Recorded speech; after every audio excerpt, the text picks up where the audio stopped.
Bonjour ou bonsoir, bienvenue à la ferme biologique Mamora, toujours avec Hamid. Aujourd'hui on est le 18 août, il est pas loin de 19h, 18h47, quelque chose comme ça. Il faisait chaud aujourd'hui. Je m'excuse au début, peut-être le son va être faible parce que ce téléphone commence à, je sais pas, il va tomber en panne peut-être. Mais aujourd'hui, comme je vous ai dit à la dernière vidéo, je vous ai dit que la prochaine fois, on va commencer à parler du sol. Pourquoi moi je veux vous parler du sol? Parce que le sol est très important. Le sol, il est la base de tout ce que nous mangeons. 95% des aliments, légumes, fruits, tout ce qu'on mange, 95% vient du sol. Regardez le sol ici, il est couvert. Toujours couvert. La couverture doit toujours être du fibre fraîche, si vous voulez, de la matière organique qui est riche en carbone, c'est-à-dire la susurène doit être élevée. Ça veut dire qu'il faut couvrir, que ce soit de la paille, les feuilles d'arbres, les feuilles mortes, les morceaux de bois ou ce qu'on appelle le BRF. C'est ça, il y a d'autres matières organiques, mais ceux qui ont plus de susurène ou plus de carbone, c'est les trois que je viens de nommer, c'est-à-dire la paille, le bois et les feuilles mortes. La paille, pourquoi la paille? Parce que dans la prairie, on trouve qu'il y a de la paille. Donc la prairie, il vit avec de la paille. Le sol de la prairie travaille grâce à la paille qui tombe là-dessus. Parce que dans la prairie, on voit qu'il y a de l'herbe, après il devient sec et après il tombe. Et ainsi de suite, la faune le fait décomposer, puis il y a la vie qui reprend. La même chose dans la forêt, on a les feuilles mortes qui tombent des arbres ou les morceaux de bois, les coupons de bois, les branches, des fois même des arbres. Savez-vous que la susurène d'un arbre, ça peut aller à 400, ça veut dire 400 unités du carbone avec une seule unité d'azote. Et comme ça, on va se décomposer, il va donner l'humus. Et la susurène de l'humus, c'est 10. Imaginez de 400 unités de carbone, on tombe à 10. C'est ça l'humus. L'humus, c'est la susurène de l'humus ou de ce qu'on appelle même le fumier ou le compost, c'est 10. Le sol, il est important. Pourquoi? Pourquoi j'insiste sur le sol? Parce que vraiment, le sol joue un rôle très très important dans l'environnement, dans notre vie, dans notre même la technologie que le monde connaît maintenant, c'est-à-dire l'économie qui est au top, c'est grâce au sol. Même la richesse qu'on est en train de sortir, c'est dans le sol, ça se trouve dans le sol, elle était faite par le sol. Maintenant, on ne fait rien. Maintenant, tout ce qu'on fait, c'est qu'on enlève tout au sol, puis on détruit le sol.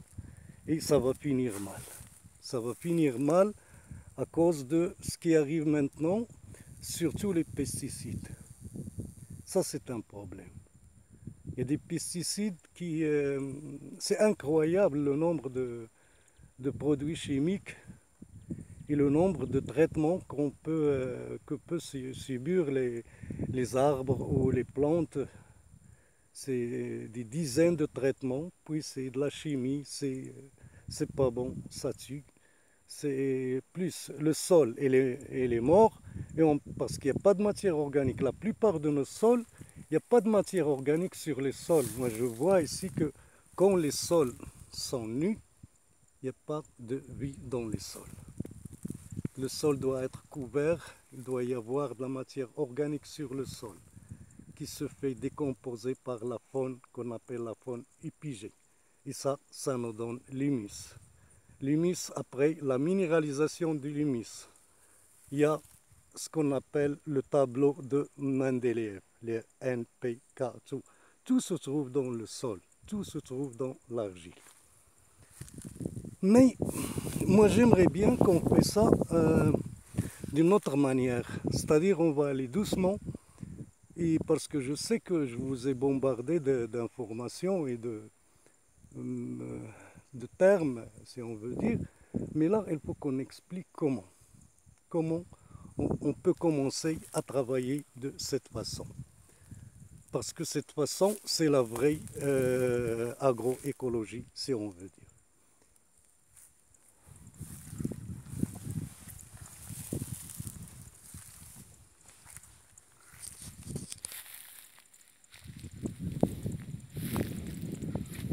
Tout ce que vous voyez ici, tout ce qui pousse ici, on n'a pas mis de fumier, on n'a pas labouré, c'est-à-dire on n'a pas touché au sol. C'est toujours, on a ajouté de la paille, regardez, c'est de la paille sur le sol, même s'il y a ce qu'on appelle l'herbe sauvage, c'est pas de l'herbe sauvage, c'est des plantes qui travaillent le sol. Leurs racines travaillent le sol et ce qui est, c'est-à-dire sur le sol, ça fait de l'ombre, ça protège le sol. Donc il faut juste savoir comment travailler avec. Ça veut dire rendre la plante intrus une plante intrant. Vous voyez ici.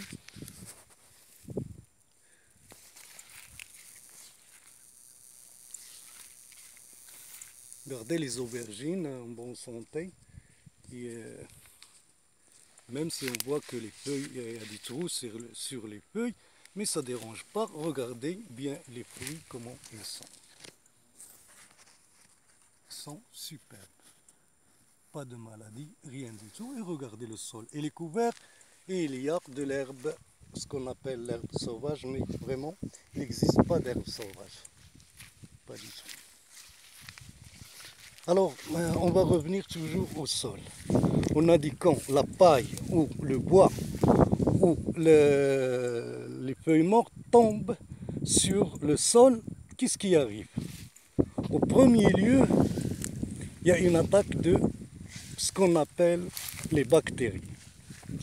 C'est les bactéries qui attaquent en premier lieu la paille. Comme ce que vous voyez ici, vous voyez qu'il y a c'est de la paille qui commence à moisir, si on veut dire, parce qu'elle est attaquée par les bactéries. Donc, et les bactéries, ils respirent. C'est comme nous. Donc, ils respirent et à ce moment, ils amènent de l'azote par leur respiration.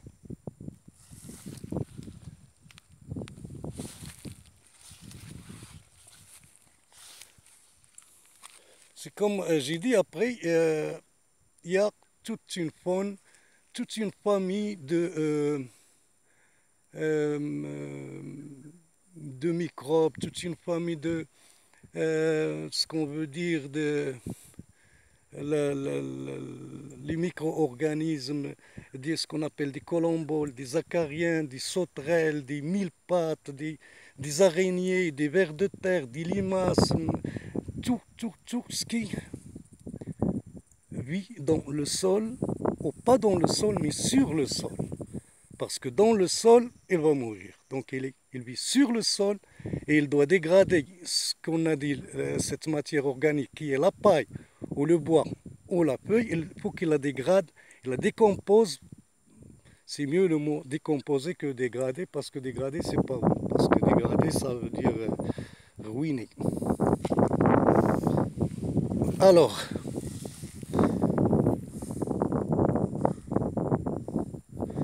on a dit qu'il y a toute une sorte de microbienne, de microbiologie du sol qui vient attaquer et émietter et dégrader et manger cette matière organique. Et quand ils mangent, bien sûr, ils font des excréments. Donc des excréments qui sont faits à partir de ces matières, cette matière organique. Mais on dit que le sol, il est organo-minéral. Ça veut dire que le sol, un sol, il faut qu'il soit organo-minéral. Donc nous, on a la matière minérale qui est l'argile. Et on a la matière organique. Mais il faut qu'il soit mélangé, qu'il soit attaché. C'est qui peut faire ça? C'est les vers de terre et c'est ce qu'on appelle les vers aniciques. Les vers aniciques, c'est les vers qui font des galeries verticales dans le sol. Et ces galeries peuvent atteindre des fois jusqu'à 6 mètres. Et ces vers de terre aniciques, ils font presque 75% de la masse animale de toutes les sortes de vers de terre. Et écoutez bien, et les vers de terre, la masse des vers de terre par rapport à la masse animale sur terre, c'est pas loin de 75% aussi. Donc imaginez la force des vers de terre qu'on appelle les vers aniciques.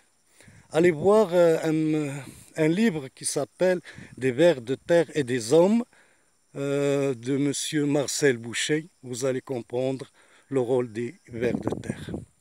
Et moi, moi aussi, je vais me taire maintenant et on va dire que c'est notre première partie où on a expliqué qu'il faut de la matière organique sur le sol comme dans la forêt ou dans la prairie. Et ce qu'il y a dans la prairie, c'est la paille. Et ce qu'il y a dans la forêt, c'est les feuilles et le bois. Donc il nous faut soit les feuilles, soit le bois, soit les feuilles mortes ou la paille. Sans ça, tout ce qu'on met qui est transformé comme le fumier ou le compost, c'est des fertilisants. Alors, mettez ça dans la tête, c'est des fertilisants qui favorisent les bactéries. Et quand il y a trop de bactéries, la matière organique s'en va très vite. Alors, il faut retenir ça. On a dit ces trois matières, il y a toute une famille qui la décompose. Et la décompose sur le sol, pas dans le sol. Ça veut dire qu'il faut qu'il soit à la surface. C'est pour ça que moi, je mets de la paille à la surface, parce que c'est une couverture et en même temps, c'est de la nourriture pour la faune microbiologienne. Et c'est une maison en plus, parce qu'il faut une maison, un logement pour cette famille microbiologienne, ces micro-organismes. Donc, je vais vous dire à la prochaine vidéo et j'espère que que c'était intéressant et on va essayer de continuer de cette façon. Et bonsoir.